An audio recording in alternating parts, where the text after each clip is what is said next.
Bem-vindos e bem-vindas de volta à série de notícias científicas mensais do Profissão Biotech. Nessa edição do mês de junho, iremos apresentar novidades muito interessantes, incluindo as áreas de fisiologia vegetal, neurociência e muito mais. As notícias desse mês demonstram a nossa constante busca por mais conhecimento acerca do mundo e como podemos aprender mais com o auxílio das ferramentas tecnológicas e do pensamento científico.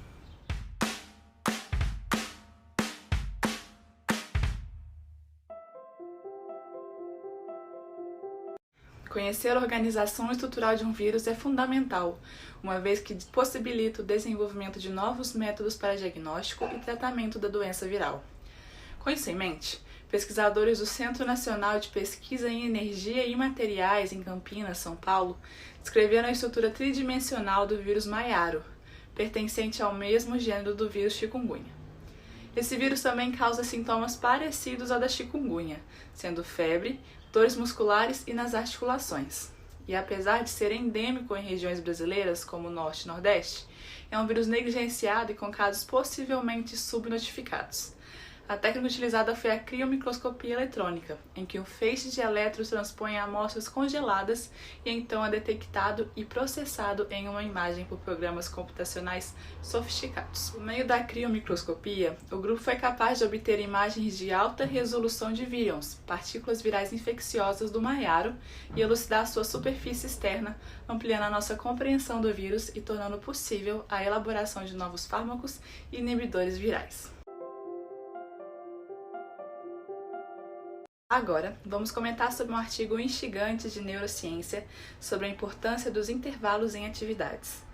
O artigo foi pré-publicado, ou seja, ainda não foi submetido à revisão por pares, que são experts na área. O trabalho foi produzido por pesquisadores do Instituto Nacional de Distúrbios Neurológicos e Derrame dos Estados Unidos e disponibilizado no repositório bioRxiv.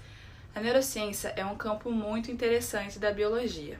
Nessa área, temos a situação peculiar de cérebros, de cientistas, estudando cérebros, o órgão. No estudo em questão, os pesquisadores observaram o cérebro de 33 voluntários e como se ele comportava enquanto os participantes realizavam uma tarefa motora simples, intercalada com breves intervalos. Por meio de magnetoencefalografia, que é uma técnica não invasiva que identifica as correntes elétricas do cérebro, foi observado que, enquanto os participantes descansavam, o cérebro deles repetia o mesmo padrão de atividade de quando estava de fato realizando a tarefa. Isso é chamado de replay neural e pode contribuir diretamente para a consolidação da memória e do aprendizado. Portanto, seu cérebro e, consequentemente, você é favorecido com breves intervalos de descanso, sendo uma parte benéfica para a aquisição de novos conhecimentos. Todos nós sabemos que as plantas são organismos que conseguem produzir seu próprio alimento a partir da luz do sol. Isso é chamado de autotrofismo. Porém, elas são incapazes de produzir determinados nutrientes essenciais, como o nitrogênio, importante para seu crescimento e desenvolvimento. Sendo assim, o solo é um meio indispensável para as plantas obterem tais nutrientes. No caso do nitrogênio, as plantas assimilam o elemento a partir do nitrato presente no solo, que é captado por meio de transportadores específicos nas células de suas raízes. Mas o que ocorre quando há diminuição da disponibilidade do nitrato?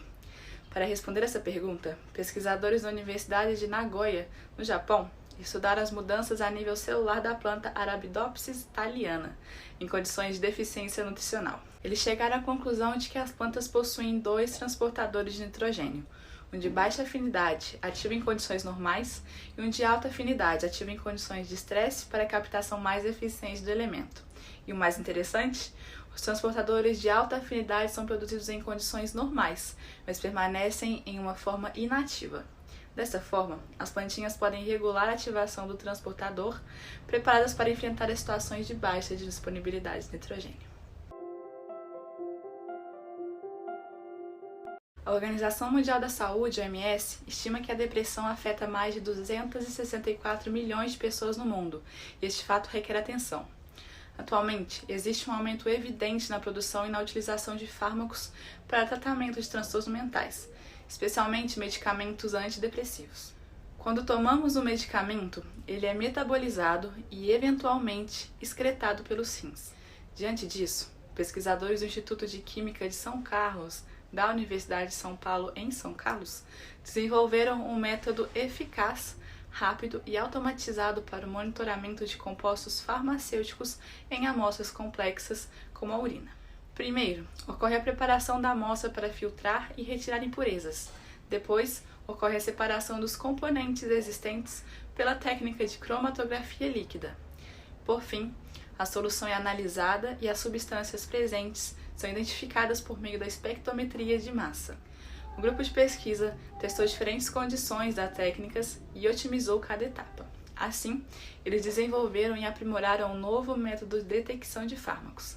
Tal método é de suma importância para avaliar quantitativamente a depuração, ou seja, a eliminação de substâncias farmacológicas do organismo, e assim acompanhar se a sua concentração está adequada para um tratamento psiquiátrico seguro e eficiente. A jornada para elucidar o genoma humano completo iniciou há mais de 20 anos, e em 2001 conseguimos desvendar cerca de 85%. A fração restante era composta de regiões complexas, com sequências repetitivas e de difícil sequenciamento. Porém, com o surgimento de técnicas mais avançadas, o consórcio telômero para telômero, o T2T, foi capaz de completar a sequência, finalmente esclarecendo os 3.055 bilhões de pares de base do nosso DNA. Nesse projeto, o material genético a ser sequenciado foi obtido de linhagens celulares de mola e datiforme completa, CHM, a sigla em inglês, que é uma complicação gestacional humana em que o óvulo não contém DNA, mas foi fecundado por um espermatozoide. Assim, o genoma a ser sequenciado contém apenas as informações genéticas do espermatozoide, com a duplicação de seu genoma, simplificando o processo de montagem do genoma. Ademais, a nova técnica de montagem do T2T analisa milhares de porções longas de DNA com tecnologia das empresas Oxford Nanopore Technologies e Pacific Bioscience, em que as sequências serão anilhadas e sobrepostas para montar um quebra-cabeça do genoma. Com isso, pode-se iniciar uma nova era na genética, com base de dados genômicos completos de diferentes indivíduos. Não obstante, o grupo de pesquisa estima que 0,3% do genoma sequenciado possa ter erros, e eles ainda têm alguns trabalhos para concluir o genoma humano de fato, como fazer o controle de qualidade e sequenciar o cromossomo Y. Com o genoma completo, as possíveis descobertas são inúmeras. A Arabidopsis thaliana é uma planta conhecidíssima no mundo da ciência. Nós já comentamos sobre ela em uma notícia anterior. Ela é uma planta modelo, porque é pequena, de fácil manipulação em laboratório e com ciclo de vida rápido. Então ela já foi estudada e caracterizada amplamente. Porém, o fato da planta ser utilizada há muitos anos em experimentos científicos de diversas áreas, sejam de genética, biologia molecular e fisiologia, não impossibilita o acontecimento de novas descobertas. Uma dupla de pesquisadores da Universidade Estadual da Pensilvânia, nos Estados Unidos, identificaram e caracterizaram um novo órgão da Arabidopsis, o cantil. O desenvolvimento dessa parte recém-descoberta da planta é precisamente regulado e ocorre em condições específicas, quando há o atraso da floração. O próximo passo dos pesquisadores é elucidar a funcionalidade do órgão, mas a sua descoberta nos ensina da constante evolução e reexame dos conceitos científicos. Para a notícia bônus, que não é de biotech, mas ainda assim é muito interessante, trouxemos uma imagem de resolução recorde de átomos.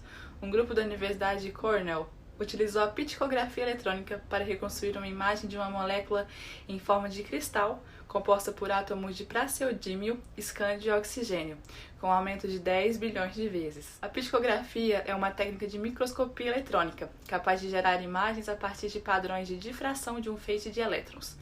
Basicamente, o feixe de elétrons passa em diferentes posições da amostra, sofre alterações que serão analisadas por um algoritmo computacional e os dados são reconstruídos em uma imagem clara.